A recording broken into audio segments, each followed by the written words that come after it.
So one of the reasons why I wanted to get Barry on the show is because he has been an agent and working for an agency, right? And there are other issues with. We need to discuss, I think, what the role of an agent is in esports and what we should be expecting from agents and how we can avoid this situation in the future. Because even if Peter Zhang, didn't do a lot, obviously the conflict of interest is massive. There's also the fact that you actually have to be licensed to be an agent in the state of California. In California, yes. So he was in fact residing and presumably operating as an agent within the state of California, which is another problem. But one of the big issues has been fair player representation globally in esports, and it feels like now we're getting more legit agents in the space. There are new agencies that are starting to come up and try and make this a more fair and above board dealing, like it is in the entertainment industry. So why don't you kind of speak to, you don't First agree of with that? all, in the entertainment industry, above board, like the stuff I've seen, like when we're partnering with a Hollywood agency, like the standards aren't high. I'll give you that.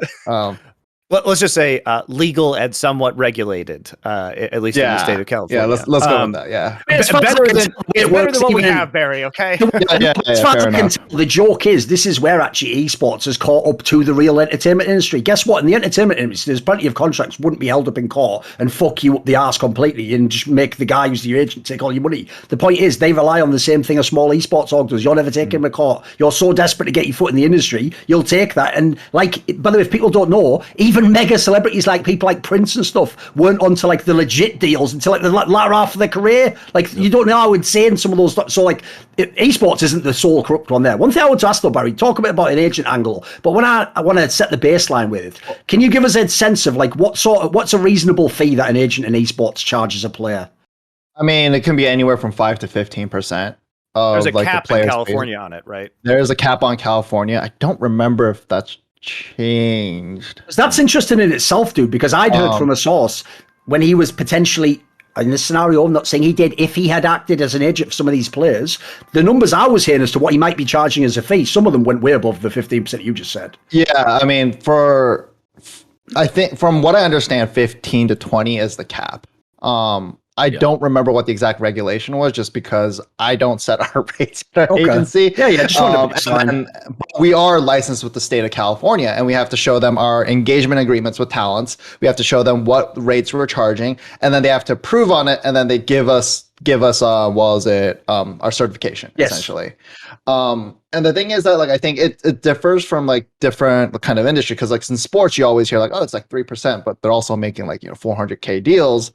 $400 million deals over like 5 years. So it's like a little bit, the scale is different, but it's also like, it's 3% on their like player contracts, but then it ends up being like when they do their endorsement deals and stuff like that, that's a different percentage. Yes. So the percentages change all the time. Right. So, but yes, like the state of California that has like a certain cap. Like I said, I just don't remember off the top of my head what it is. Yeah.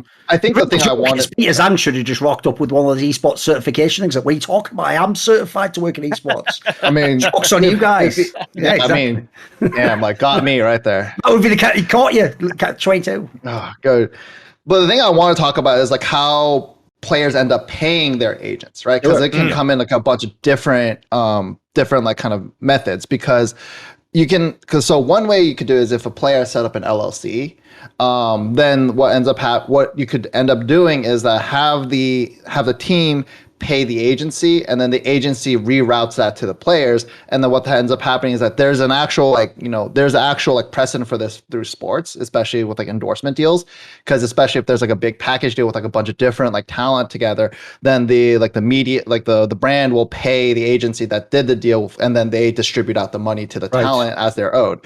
So there's like a precedent for like that kind of method of doing it, and there's a huge paper trail, and like usually like you can do it that way. The other way you can do it is the player receives the money directly from the team, and then after that the agency invoices them, and then there's like a receipt, there's a paper trail for that. There's another one that I've seen, and I honestly don't know if it's legal or not, is that you get the team to pay like a percentage to the player, and then you have the team pay the percentage to the agent.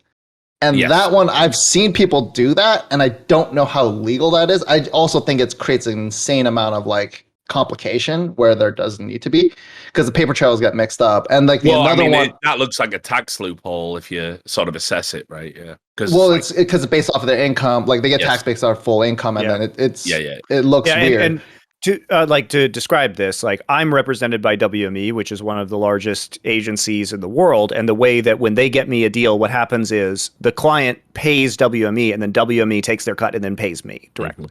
Yeah, that's how it is. That's how it's always been. Every agency I was with WME for a time.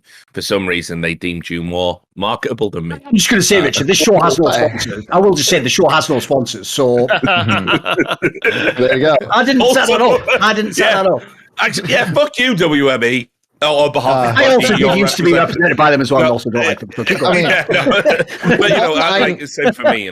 There's actually one more that I remember, and I know this one is 100% illegal. Is when an agent essentially negotiated a team and essentially like carved out a signing bonus for the player, and then they pocketed the signing bonus and then didn't charge a player anything else. So what ended up happening is a player was like, oh wait, I'm not paying this agent anything, and then they feel like they got this agent service for free, and then but all they had done is just pocket the signing bonus. And that one annoyed the hell out of me, because then it created this weird perception that like players are like, oh, I don't pay, this guy is not charging anybody like anything, but I have to pay you, like go away. And so it's like it creates this weird situation. One thing I want to ask you, by the way, is because this wasn't one of the options, right? In CSGO, one of the things that changed a couple of years ago, I heard that there was agents where what they did instead of taking like a percentage like monthly or whatever, they just took a percentage of the total deal. So say the deal was a $2 million deal, they just took their percentage, I think sometimes at the beginning, and then can that be done in California? That's okay. Well, that's valid, because the thing, it's weird, right? Because is that like, let's say the contract was for $200,000, is that $200,000 you're getting 100%, like you can't get cut? So for a fact you're going to make $200,000 in guaranteed money. If that's the case, then you can charge up front, because that person is going to make that amount of money. Or if your engagement agreement is set up in a specific way that like we do it off the contract amount, regardless of whether you complete the contract or not, right? It really just depends on the contractual agreement that the agent has with the player or the client. So is it shady? Yes, but if the client agreed to it, then like, who knows, right? Yeah. And I think the biggest thing where like things become like where I would draw a line on is whether if it was like guaranteed money or not, because it feels bad to me to take money like that, but I have ethics and people don't. Some others don't. So by the way, even though I jokingly referenced it earlier, I do feel as though all people are going to care about is like, what did he nick the millions? Is the grandma story real? To me, because fans don't understand conflict of interest, fundamentally why they're an issue.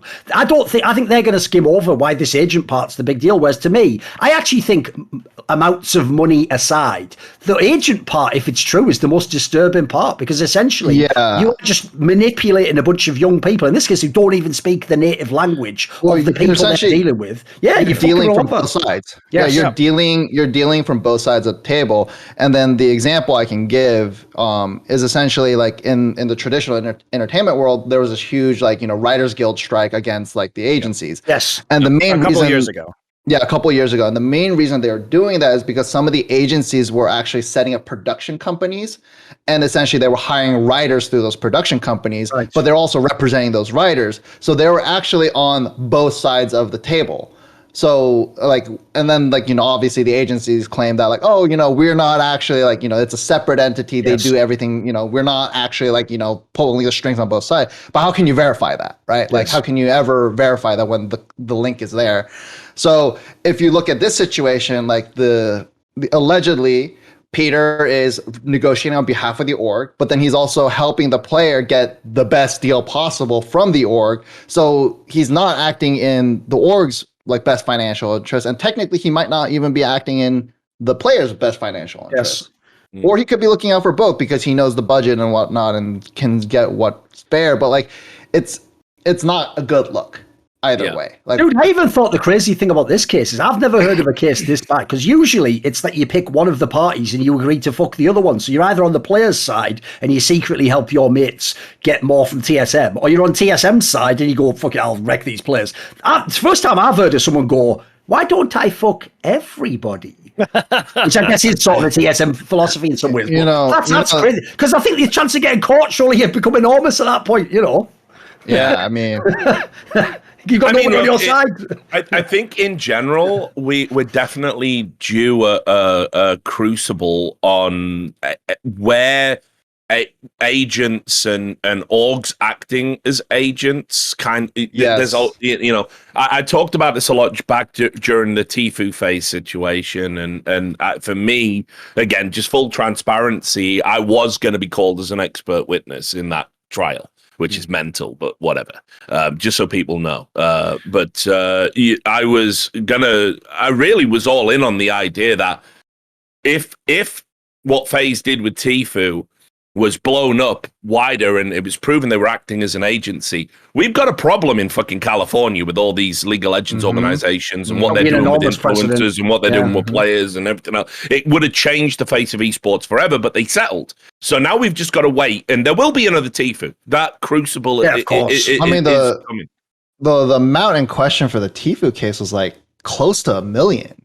And so like I thought it was actually gonna go all the way just because the amount of money, but like at the same time it's such bad PR and there's like the weird legal liabilities. Yeah.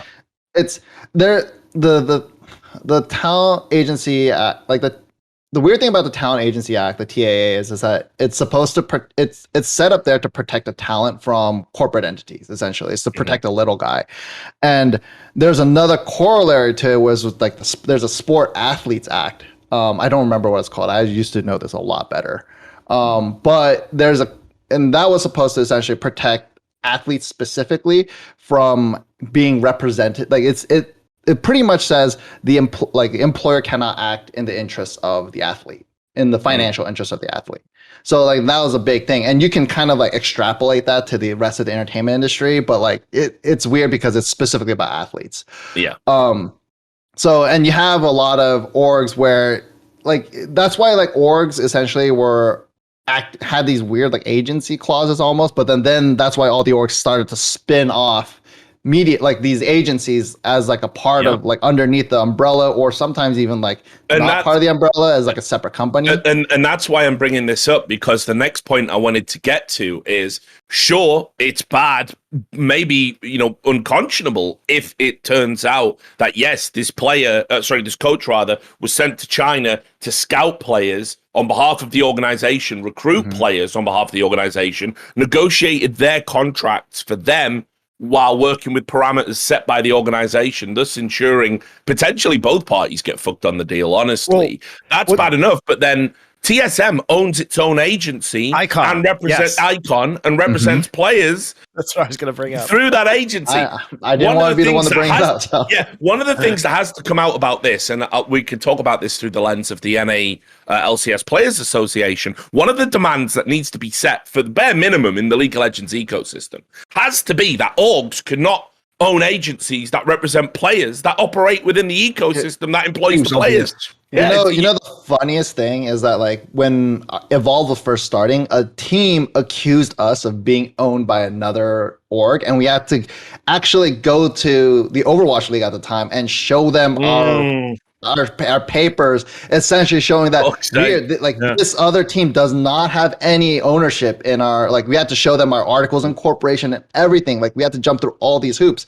And the reason why those teams accuse us of it is because they're doing the same thing. So it's essentially they're just like. And by the way, there was precedence with this, because remember that when Alex Garfield's agency was bought by Twitch, and when EG and Alliance were bought by Twitch, and then Twitch was intending to form an agency, it was a massive conflict of interest, because basically Twitch itself was then owning esports teams and potentially making preferable deals for those teams and for the players on those teams. And that's why the owners all went up in arms about that, 6-7 years ago.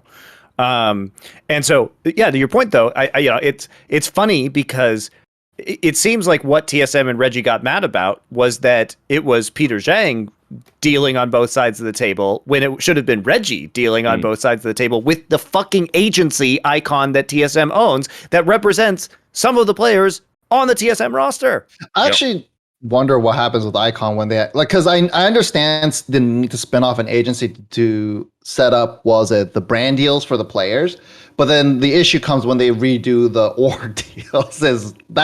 I've always wondered how they handle that, but yeah. This is it's an area where, unless they are forced to, these companies of their own accord will not behave. They have shown that consistently. If people don't even know, there was even a story that touches on this slightly in CSGO, which if people don't know, there were some commentators at ESL who went freelance, but then ESL operated as their agent to work for tournament organizers, not called ESL. And you know what? And then took a cut of that money. You're not going to believe this. I heard a few stories of where someone wanted to work for an event and the event wanted them to work for it, but ESL couldn't figure out the deal. And they didn't end up going to work for a rival of ESL. Well done, guys. Like, people have got to fucking clue up to this stuff. They've got to figure it out. Like, it's not good for anyone. I mean, the issue for the longest time in esports was like nobody with the actual like work experience or training. There just weren't enough people that had that experience that understood the scene. It's the argument as to why in the early days I didn't have a problem with the Esports Awards having people on the panel who would inevitably be nominated for awards. Because as you say, like, well, who else is going to vote for the awards then? There aren't any other experts. Unfortunately, the experts are the top people in the industry. So, I always thought the Esports Awards was a giant like industry. You never won ever in any way, so don't worry about that. So yeah, you don't know. Yeah. We did win one. First one. Yeah, we'll find out who you fucked in 10 years. On the panel of that circle jerk. I love that circle jerk. So just want to, again, just full disclosure, no, it is. All awards ceremonies are all industry awards are circle jerks. By definition. This one's definitely had some issues. I kind of stick around to make sure it doesn't have as many. Thorin obviously pieced the fuck out and scorched the earth on it. Fully respect that opinion, but yeah, I'm very much in on that circle jerk and gunning for a third award this year with reporting such as the stuff we're discussing now. So I've literally said, by the way, vote for Richard Lewis fans. I will just say, Richard, it wants me to emphasise those unconnected facts. Yeah, unconnected. No, that's the worst part. I have to like this. You know, I'm going to stick around for him. By the way, coincidentally, up for Journalist of the Year again. Might go for the 3-peat. What? Yeah. What are you talking about? Yeah. So no, but here's the thing I'm going to do, Doug, right? I reckon I'll do reporting this year, which will absolutely guarantee me the 3-peat. I'm going to get up on stage. Right, they don't know this yet. For real, if anyone hasn't figured out, after that first award, the only reason he now wants future awards is for that stage time where he gets to do his speeches, and he's just can't stop me. Yeah, exactly. This is the one. This is the one where the mic gets pulled down, no doubt. I'm going to get up and I'm going to basically condemn the entire industry for being addicted to blood money. Pulling the hard drive off the shelf, and then you're just going to plug into like some projector. Is that what you're going to do? Also, Duncan, I'm going to do that, like that Jeopardy guy, and he got called a white supremacist for holding up the number 3. So that's 6 months of hell unleashed on the internet, which I am erect. I am tumescent thinking about it. Oh, you're going to get another very sternly worded Kotaku article written. Yeah, I can't wait.